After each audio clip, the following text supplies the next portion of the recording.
Alright, so new character, nerfs, buffs, competitive changes. Damn, this is a big patch. Hey everyone, Dimebot here, and it's time to take a look at the Overwatch Public Test Region patch notes. These are the changes that are currently live on the PTR, so we can expect them to come to the game sometime in the next couple of weeks for the rest of us. Now, I've already done a video on Anna Amari, the new support sniper, so I won't spend much time on her in this video. Go click the card in the top corner if you want to watch that. I'll wait. Alright, moving on. Let's take a look at some of the gameplay changes before we get into the character-specific nerfs and buffs. First off, overtime has been adjusted. Once a match is in overtime for more than 20 seconds, the fuse will start to burn down more quickly.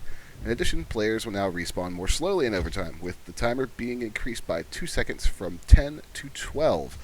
So this should make those ridiculous 10-minute overtimes we've become used to a thing of the past, and I for one am pretty glad. They're not fun to watch, they're not fun to play, so thank you, Blizzard. Coupled with that is a new change to competitive play, namely the one hero rule.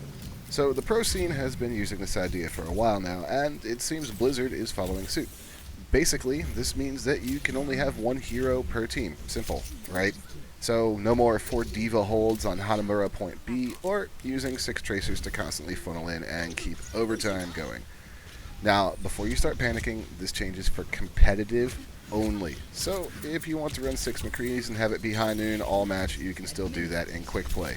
So calm down and stay away from me because I don't want to deal with that. Another general change to the game is that self-healing abilities now charge ultimates. So, for example, Lucio is now going to be gaining ultimate charge whenever he uses his healing song. Of course, they're not going to do something like this without some trade-offs, and to balance it out, some heroes' ultimate costs have been adjusted upwards, which actually makes a great transition into hero balance changes. Damn, it's like I know what I'm doing or something. So professional. Alright. Now, I'm not going to hit every hero here, just the biggest nerfs or buffs. For the full patch notes, you can click the link in the description below.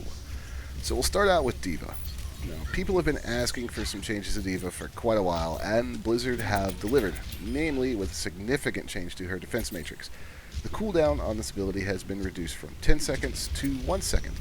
Alongside this, a resource meter has been added to the right side of the targeting reticle in D.Va's HUD. Now, the meter runs out when defense matrix is active and charges when it's inactive. So in essence, what they've done is make it a toggle ability. Instead of activating it and then waiting for the timer to run out and the defense matrix to go down and then go back on cooldown, now you can raise and lower it at will just by pressing the right mouse button. So this is going to give D.Va a lot more flexibility. In the past, if you pop defense matrix, the people would just stop shooting at you until it ran out and then start shooting at you again. Now, they don't know when you're going to pop it because it's on that 1 second cooldown. So, naturally, this is going to shoot her survivability through the roof. Of course, you can't have it active all the time, because once depleted, it takes 10 seconds to fully recharge, and once recharged, it'll last for about 4 seconds. So, you'll only have defense matrix up most of the time.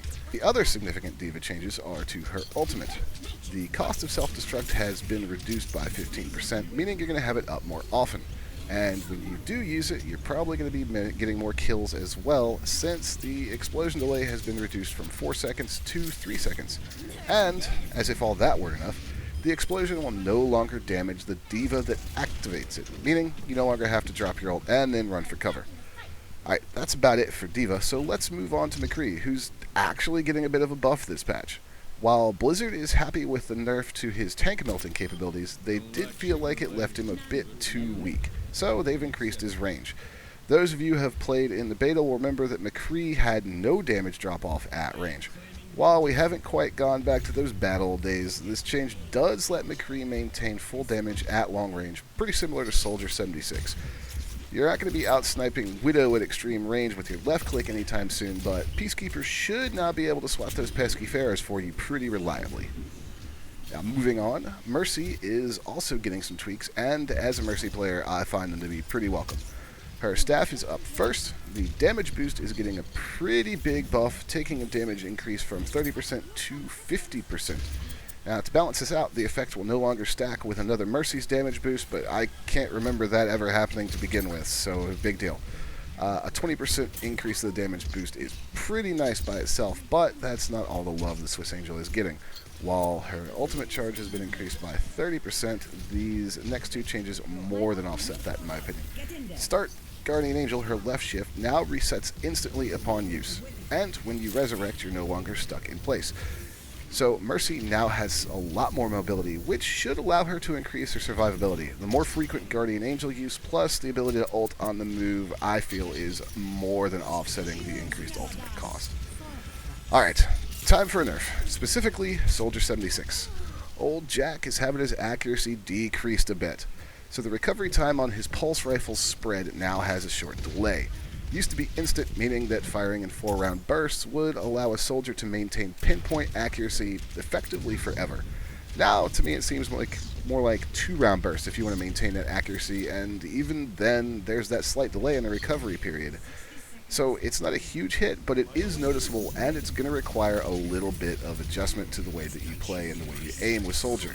Now, his ultimate, Tactical Visor, has had its cost increased by 10% as well, but I'm not really seeing this one as a nerf because the self-healing from his biotic field is now going to be contributing to ultimate charge, meaning that it might charge just as fast, if not faster. Alright, that brings us to probably the biggest, coolest change of this patch.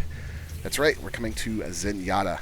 Zenyatta is finally getting some love. We've been asking for it forever. And Blizzard have always said they envisioned Zenyatta as more of a damage dealer than, say, Lucio or Mercy.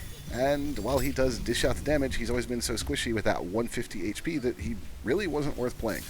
This has now been rectified, as Zenyatta's base shields have been increased by 50, so that he now has 50 health and 150 shields. This gives him 200 hit points, squarely in line with Lucio, Mercy, Symmetra, and Ana. More importantly, 150 of that health is shields, which is going to up his sustain immensely because only 50 of it is health, the rest of it's going to come back on its own. In addition, his Orb of Discord and Orb of Harmony have been given significant boosts. Their projectile speed has been increased from 30 to 120, meaning that your heals and damage boosts will now arrive on target much quicker. And last but certainly not least is his ult, Transcendence. Transcendence now grants double movement speed upon activation, and boy, Zenyatta with his ult up is seriously fast. It's like Sonic fast, it's almost frightening. Transcendence now also heals 300 health per second. It used to do 200, and Blizzard has said that this is to help it feel more powerful.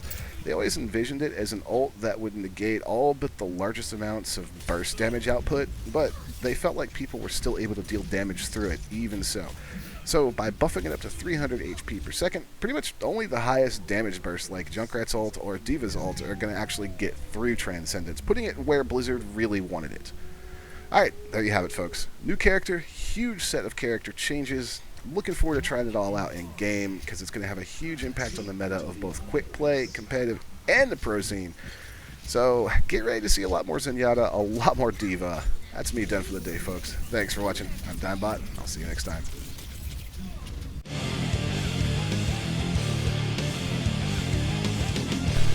Like what you saw? Click subscribe so you don't miss anything, or click on one of these other videos.